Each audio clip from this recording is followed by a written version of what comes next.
നമസ്കാരം. ഏവർക്കും pre market റിപ്പോർട്ട്സുകളിലേക്ക് സ്വാഗതം. ഇന്ന് നവംബർ 12, 2025 ബുധൻ. ഇന്നലെ ബജാജ് ഫൈനാൻസിന്റെ ഫോർകാസ്റ്റിൽ കട്ട് വന്നതിനെ തുടർന്ന് ഫിനാൻഷ്യൽ സെക്ടർ വീക്ക്നെസ് രേഖപ്പെടുത്തിയെങ്കിലും IT, ഓട്ടോ, മെറ്റൽ സ്റ്റോക്സുകളിലുടലെടുത്ത ശക്തമായ നേട്ടത്തെ തുടർന്ന് ഈ വീക്ക്നെസ്സിനെയൊക്കെ മറികടന്നുകൊണ്ട് തുടർച്ചയായി രണ്ടാമത്തെ ട്രേഡിംഗ് സെക്ഷനിലും ഇന്ത്യൻ മാർക്കറ്റിന് നേട്ടത്തോടുകൂടി തന്നെ വ്യാപാരം അവസാനിപ്പിക്കുവാനുമായി. എങ്കിലും വിദേശ ധനകാര്യ സ്ഥാപനം 803.22 കോടി രൂപയ്ക്ക് ഇന്ത്യൻ ക്യാഷ് മാർക്കറ്റിൽ സെല്ലിംഗ് ആണ് തുടരുകയുണ്ടായത്. അതേസമയം ആഭ്യന്തര ധനകാര്യ സ്ഥാപനങ്ങൾ 2188.47 കോടി രൂപയ്ക്ക് ബൈയിങ്ങും തുടരുകയുണ്ടായി. ഇനി ഇന്നത്തെ നമ്മുടെ മാർക്കറ്റിലേക്ക് സ്പെസിഫിക് ആയിട്ട് വന്നു കഴിയുമ്പോൾ അനലിസ്റ്റുകളുടെയും എക്സ്പേർട്ടുകളുടെയൊക്കെ അഭിപ്രായ പ്രകാരം ഇനി നിഫ്റ്റിക്ക് മുന്നോട്ടൊരു പ്രയാണം സാധ്യമാകണമെങ്കിൽ 25,670 എന്ന ലെവലിന് മുകളിലായിട്ട് നിലനിൽക്കേണ്ടതായിട്ടുണ്ട്. തുടർന്ന് 25,800 എന്ന ലെവൽ അതിശക്തമായി മറികടന്നെങ്കിൽ മാത്രമേ നിഫ്റ്റിക്ക് അതിന്റെ കീ ലെവലായ 26,000 എന്ന ലെവലിലേക്കുള്ള പ്രയാണം സാധ്യമാവുകയുള്ളൂ. അതേസമയം 25,500 എന്ന ലെവൽ നിഫ്റ്റിയെ സംബന്ധിച്ചിടത്തോളം ഡൗൺ സൈഡിലേക്ക് ഇമ്മീഡിയറ്റ് സപ്പോർട്ടായിട്ട് മാറിയേക്കാം. തുടർന്ന് ഇന്നലത്തെ ലോയായ 25,450, 25,400 എന്നീ ലെവലുകൾ നിഫ്റ്റിയെ സംബന്ധിച്ചിടത്തോളം ക്രൂഷ്യലുമാണ്. 25,400 എന്ന ലെവൽ നിഫ്റ്റി ബ്രേക്ക് ചെയ്യുകയാണെങ്കിൽ സെല്ലിംഗ് പ്രഷറും അനുഭവപ്പെട്ടേക്കാം. ഇന്ന് പ്രധാനപ്പെട്ട ഗ്ലോബൽ ഇവന്റുകൾ ഒന്നും തന്നെ ഇല്ല. ലീഡിംഗ് ആയ എല്ലാ ADR സ്റ്റോക്സിനും നേട്ടത്തോടുകൂടി തന്നെ വ്യാപാരം അവസാനിപ്പിക്കുവാനും സാധിച്ചു. മാത്രമല്ല എല്ലാ സ്റ്റോക്സുകൾക്കും 1.5% നേട്ടവും കൈവരിക്കുവാനുമായി.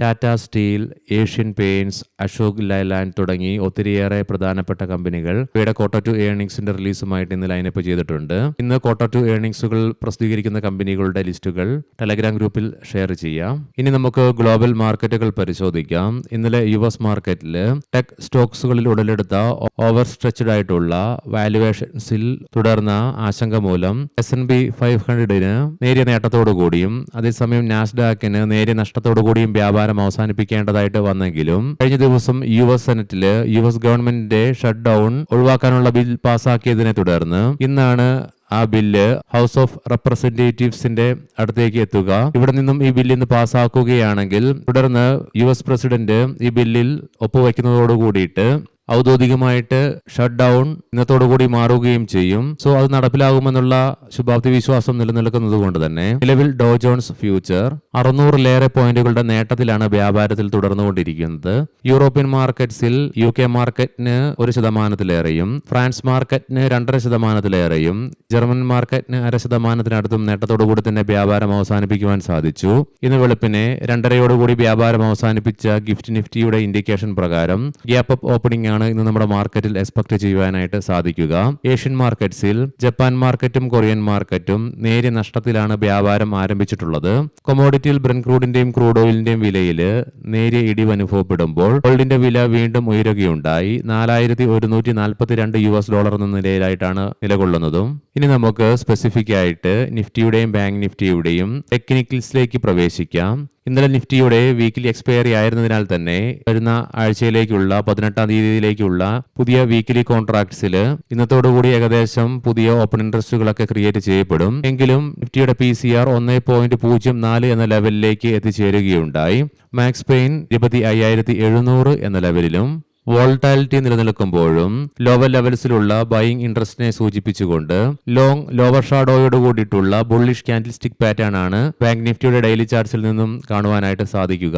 ഇന്നലത്തെ നേട്ടത്തെ തുടർന്ന് നിഫ്റ്റിക്ക് അതിന്റെ എല്ലാ കീ മൂവിംഗ് ആവറേജുകളുടെ മുകളിലായിട്ടും വ്യാപാരം അവസാനിപ്പിച്ച് നിലകൊള്ളുവാനുമായി. അതിനെ തുടർന്ന് RSIയും 56.07 എന്ന ലെവലിലേക്കും എത്തിച്ചേർന്നു.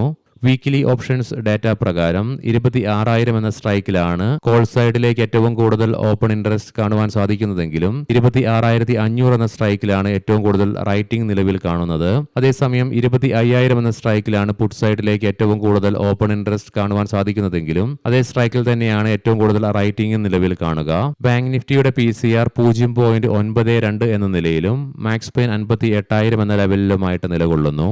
നിഫ്റ്റിയുടേതുപോലെ തന്നെ ബാങ്ക് നിഫ്റ്റിയുടെ ഡെയിലി ചാർട്ട്സിലും ലോവർ ഷാഡോയോട് കൂടിയിട്ടുള്ള ബുള്ളിഷ് ക്യാൻഡിൽ സ്റ്റിക് പാറ്റേൺ ആണ് ലോവർ ലെവൽസിലുള്ള ബൈയിങ് ഇൻട്രസ്റ്റിനെ സൂചിപ്പിച്ചുകൊണ്ട് ഡെയിലി ചാർട്ട്സിൽ നിന്നും ദൃശ്യമാകുന്നത്. മാത്രമല്ല ബാങ്ക് നിഫ്റ്റി അതിന്റെ എല്ലാ കീ മൂവിംഗ് ആവറേജുകളുടെ മുകളിലായിട്ടും വ്യാപാരം അവസാനിപ്പിച്ച് നിലകൊള്ളുകയുമുണ്ടായി. RSIയും ജമ്പ് ചെയ്തുകൊണ്ട് 62.95 എന്ന ലെവലിലേക്കും എത്തിച്ചേർന്നു. മന്ത്ലി ഓപ്ഷൻസ് ഡാറ്റ പ്രകാരം 58,000 എന്ന സ്ട്രൈക്കിലാണ് ഏറ്റവും കൂടുതൽ ഓപ്പൺ ഇൻട്രസ്റ്റ് കാണുവാൻ സാധിക്കുന്നതെങ്കിലും 58,200 എന്ന സ്ട്രൈക്കിലാണ് ഏറ്റവും കൂടുതൽ റൈറ്റിംഗ് നിലവിൽ കാണുക.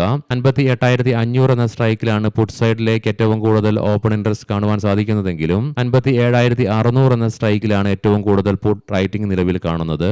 ഇന്നത്തെ പ്രധാനപ്പെട്ട സ്റ്റോക്കിംഗ് ന്യൂസുകൾ പരിശോധിക്കാം. മുൻകൂട്ടി ഓർമ്മിപ്പിച്ചുകൊള്ളട്ടെ, ഇത് ഒരു ബൈ ഓർ സെൽ റെക്കമെൻഡേഷൻ അല്ല.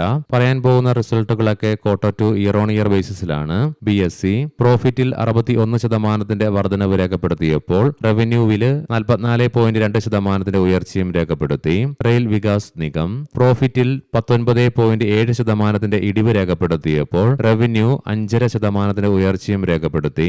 ഇസാഫ് സ്മോൾ ഫൈനാൻസ് ബാങ്ക് കഴിഞ്ഞ വർഷം ഇതേ ക്വാർട്ടറിൽ 190 കോടി രൂപയായിരുന്ന നഷ്ടം ഈ ക്വാർട്ടറിൽ 115.8 കോടി രൂപയായി ചുരുക്കി. നെറ്റ് ഇൻട്രസ്റ്റ് ഇൻകത്തില് അതേസമയം 32% ഇടിവും രേഖപ്പെടുത്തുകയുണ്ടായി. ടോറന്റ് പവർ പ്രോഫിറ്റിൽ 50.5% വളർച്ചയും റവന്യൂവില് 9.8% ഉയർച്ചയും രേഖപ്പെടുത്തി.